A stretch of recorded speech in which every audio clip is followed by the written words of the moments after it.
This news of the day is about the failing American education system and how it compares to other school systems. The American school system causes way too much stress on students. Our nation's education assessment is largely based on graduation rates. 30 years ago, the U.S. was the leader in quantity and quality of high school diplomas. Today, our nation is ranked 36th in the world. 1.3 million high school students don't graduate on time every year.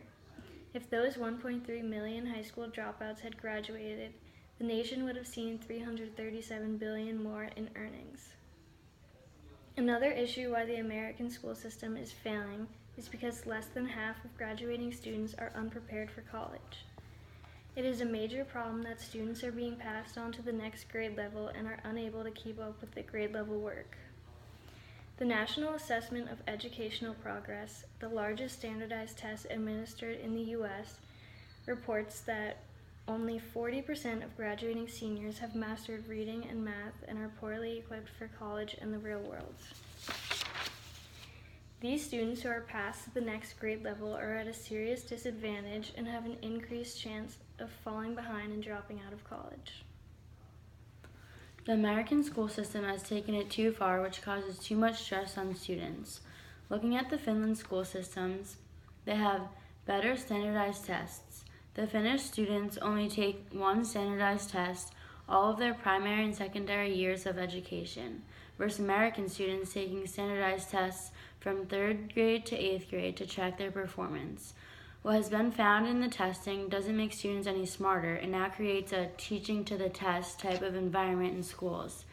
Finland looks at topics in a more broad manner, such as in what sense are happiness, good life, and well-being ethical concepts, versus America, what does it mean to be human?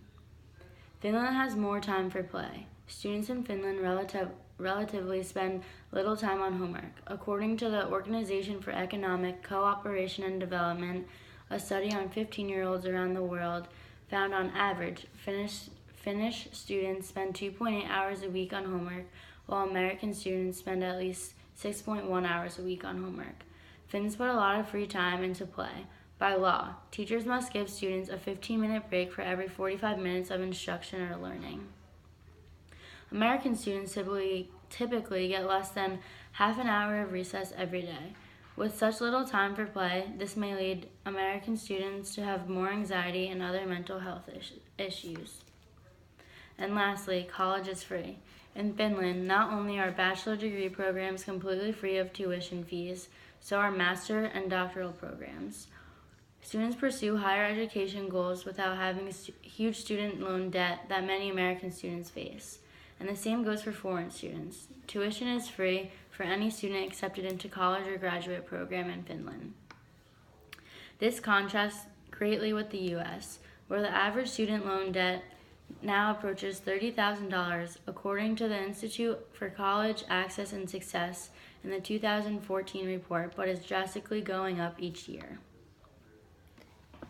Comparing American schools versus Norwegian schools.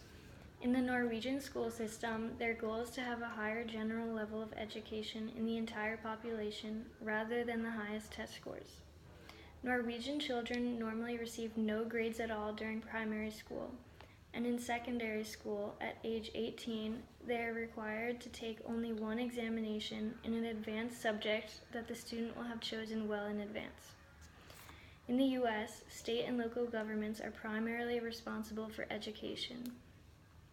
In Norway, as well as most European countries, the Central Ministry of Education has the prime responsibility. Education has top priority in Norway. Upper secondary and higher education is fully financed by the government.